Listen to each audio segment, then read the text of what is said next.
നമസ്കാരം. വിനോദ കേരളം സഞ്ചാര കേരളം പരിപാടിയിലേക്ക് സ്വാഗതം. കേരളത്തിലെ ഉത്തരവാദിത്ത ടൂറിസം മിഷന്റെ കീഴിലുള്ള വൈവിധ്യങ്ങളായ പ്രകൃതി രമണീയ പ്രദേശങ്ങളും സംസ്കാരങ്ങളും ചരിത്ര താളുകളും തേടിയുള്ള യാത്രയിലാണ് ഞാൻ. എൻ്റെ ഈ യാത്രയിൽ ഞാൻ നിങ്ങളെയും കൂടെ കൊണ്ടുപോവുകയാണ്. നമുക്ക് ഒരുമിച്ച് ഈ യാത്ര തുടരാം. ഫോർട്ട് കൊച്ചിയിലേക്കുള്ള യാത്രകൾ ചരിത്രത്തിലേക്കുള്ള യാത്രകൾ കൂടിയാണ്. നമുക്കിന്ന് ഫോർട്ട് കൊച്ചിയിലൂടെ നടന്നാലോ?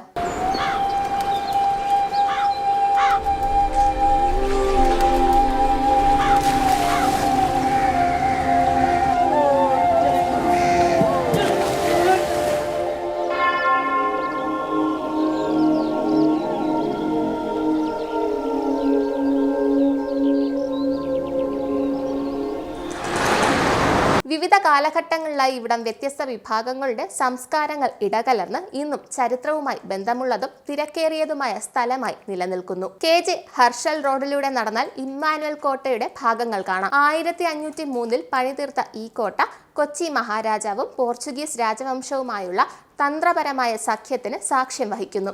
കുറച്ചുകൂടി മുന്നോട്ട് പോയാൽ ഡച്ച് ശവക്കോട്ടയാണ് മറ്റൊരു കൊളോണിയൽ അവശിഷ്ടം. അതിനോട് ചേർന്ന് ടാക്കൂർ ഹൗസ്.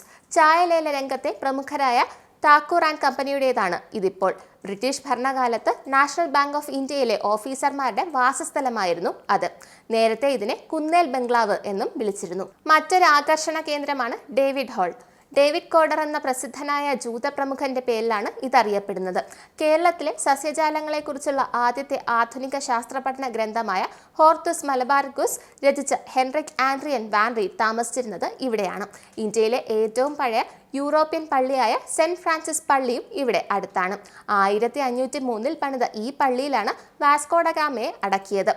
തൊട്ടടുത്തുള്ള വാസ്കോഡഗാമ ചത്വരം, അതുമല്ലെങ്കിൽ PS ലെസ്ലി ബംഗ്ലാവിലേക്ക് കടന്ന് കടൽ തീരത്ത് അഭിമുഖീകരിക്കുന്ന വരാന്തകൾ കാണാം. വാസ്കോഡഗാമ താമസിച്ചിരുന്നെന്ന് കരുതുന്ന വാസ്കോ ഹൗസ് തീർച്ചയായും കാണേണ്ട ഒരിടമാണ്.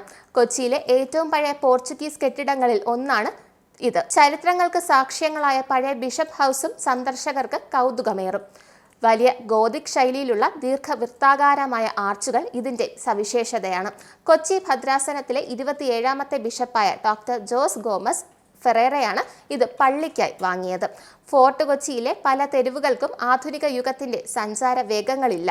തെരുവും വിൽപ്പനക്കാരും സന്ദർശകരും നാട്ടുകാരും പതിഞ്ഞ വേഗത്തിൽ അവരവരുടെ സമയമെടുക്കുന്നത് പോലെ നമുക്ക് തോന്നും.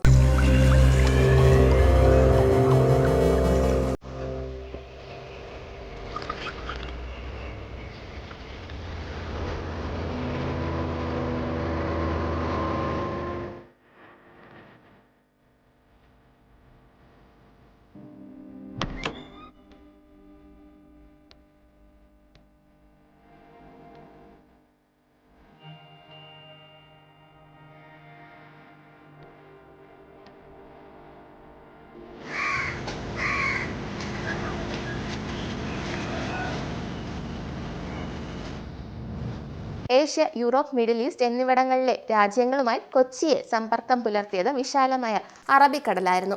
കടൽ തുറമുഖത്തെയും നഗരത്തെയും വ്യാപാരത്തിൻ്റെയും വാണിജ്യത്തിൻ്റെയും കേന്ദ്ര ബിന്ദുവായി സ്ഥാപിക്കാൻ സഹായിച്ചു. ക്രൂയിസ് ടൂറിസം, യാച്ചിങ് തുടങ്ങിയ ഉയർന്നുവരുന്ന നിരവധി വിനോദസഞ്ചാര പ്രവർത്തനങ്ങൾക്ക് കടൽ വാതിലുകൾ തുറന്നിട്ടിട്ടുണ്ട്. ടൂറിസത്തിൽ ഉയർന്നുവരുന്ന ഈ പ്രവണതകളുടെ സാധ്യതകൾ പര്യവേക്ഷണം ചെയ്യാനുള്ള കൊച്ചിയുടെ ശ്രമങ്ങളുടെ ഭാഗമാണ് ഇന്റർനാഷണൽ മറീന സ്ഥാപിക്കുന്നത്.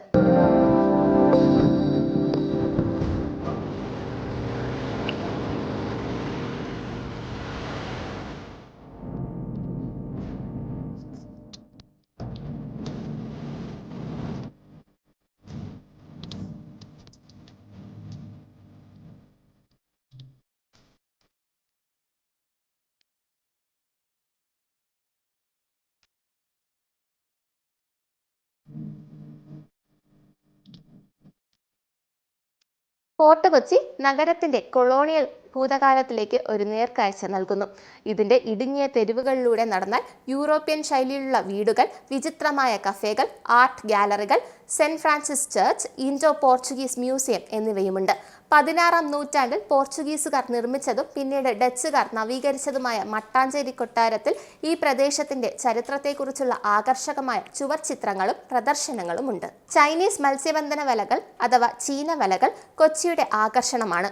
പ്രാദേശിക മത്സ്യത്തൊഴിലാളികൾ പ്രവർത്തിപ്പിക്കുന്ന ഇവ സൂര്യോദയത്തിലോ സൂര്യാസ്തമയത്തിലോ ആണ് കാണാൻ കഴിയുന്നത്. വലകളുടെ അദ്വിതീയ സംവിധാനം നിരീക്ഷിക്കുകയും പുതിയ കടൽ വിഭവങ്ങൾ വാങ്ങുകയും ചെയ്യുക. അത് നിങ്ങൾക്ക് സമീപമുള്ള സ്റ്റോളുകളിൽ പാകം ചെയ്യാവുന്നതാണ്. നിങ്ങൾക്ക് ഷോപ്പിംഗ് ചെയ്യണമെങ്കിൽ സുഗന്ധവ്യഞ്ജനങ്ങൾ മുതൽ തുണിത്തരങ്ങൾ, പ്രാദേശിക കരകൗശല വസ്തുക്കൾ വരെയുള്ള വൈവിധ്യമാർന്ന സാധനങ്ങൾക്ക് പേരുകേട്ട ബ്രോഡ്വേ മാർക്കറ്റിലേക്ക് പോകുക. തിരക്കേറിയ മാർക്കറ്റ് തെരുവുകൾ പര്യവേക്ഷണം ചെയ്യുന്നതിനിടയിൽ സുഗന്ധമുള്ള സുഗന്ധദ്രവ്യങ്ങൾ, കേരള സാരികൾ, അതുല്യമായ നാണയങ്ങൾ എന്നിവ എടുക്കാം.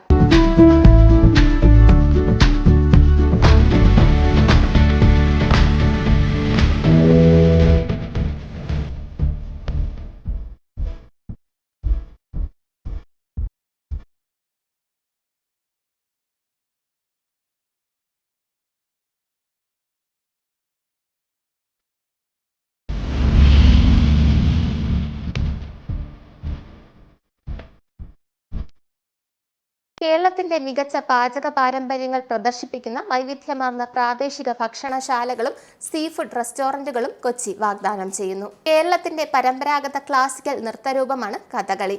വിപുലമായ വേഷവിധാനങ്ങൾ, മേക്കപ്പ്, ആവിഷ്കൃതമായ കഥപറച്ചിൽ എന്നിവയിൽ ഇത് സവിശേഷതയുണ്ട്. ഒരു തത്സമയ കഥകളി അവതരണം അനുഭവിക്കാതെ കൊച്ചിയിലേക്കുള്ള ഒരു യാത്രയും പൂർത്തിയാകില്ല. ഇന്ത്യൻ നാവികസേനയുടെ ദ്രോണാചാര്യ എന്ന കപ്പൽ ഫോർട്ട് കൊച്ചിയിലാണ് താവളം ഉറപ്പിച്ചിരിക്കുന്നത്. കേരളത്തിലെ ആദ്യത്തെ യൂറോപ്യൻ ടൗൺഷിപ്പ് ആയിരുന്നു ഫോർട്ട് കൊച്ചി. ഫോർട്ട് കൊച്ചിയുടെ വാസ്തുകലാ പാരമ്പര്യം ശ്രദ്ധയോടെ ഇന്നും പരിപാലിച്ചിരിക്കുന്നു. പുതിയ കെട്ടിടങ്ങൾ നിർമ്മിക്കുന്നതിന് വിലക്കേർപ്പെടുത്തിയിട്ടുണ്ട്. തദ്ദേശീയ നിയമം നിലവിലുമുണ്ട്. ഇതുകൊണ്ട് തന്നെ ഫോർട്ട് കൊച്ചിയിലെ പല ഹോട്ടലുകളും പഴയ ബംഗ്ലാവുകളോ ഗസ്റ്റ് ഹൗസുകളോ രൂപാന്തരപ്പെടുത്തിയവയാണ്. മനോഹരമായ പല മണിമാളികകളും ഇവയിൽ ഉൾപ്പെടും. ഫോർട്ട് കൊച്ചി കാർണിവൽ എല്ലാ വർഷവും പുതുവർഷ ദിനത്തിൽ ആഘോഷിക്കുന്നു. ആയിരക്കണക്കിന് ആളുകൾ ഈ കാർണിവൽ കാണാനെത്തുന്നു. ബൈക്ക് റേസുകളും മറ്റ് ആഘോഷ പരിപാടികളും ഈ കാർണിവലിന്റെ ഭാഗമായി നടക്കുന്നു. കൊച്ചി നഗരത്തിന്റെ എല്ലാ ഭാഗങ്ങളിൽ നിന്നും ഫോർട്ട് കൊച്ചിയിലേക്ക് ബസ്സുകൾ ലഭിക്കും. മറൈൻ ഡ്രൈവിൽ നിന്നും ഫോർട്ട് കൊച്ചിയിലേക്ക് ബോട്ടുമുണ്ട്. ഏറ്റവും അടുത്തുള്ള railway station Ernakulam south railway സ്റ്റേഷനാണ്. ഇത് 12 കിലോമീറ്റർ അകലെയാണ്.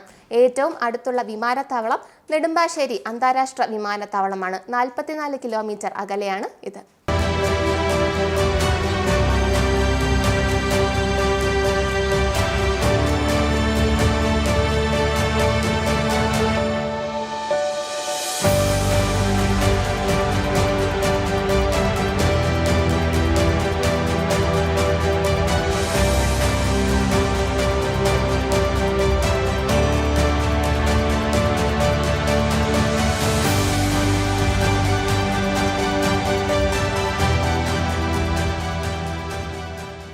വിനോദ കേരളം സഞ്ചാര കേരളം പരിപാടിയുടെ ഇന്നത്തെ എപ്പിസോഡ് ഇവിടെ പൂർണ്ണമാകുന്നു. പുത്തൻ പുതിയ കാഴ്ചകളിലൂടെ അടുത്തൊരു എപ്പിസോഡിലൂടെ നമുക്ക് നമ്മുടെ യാത്ര തുടരാം. നന്ദി, നമസ്കാരം.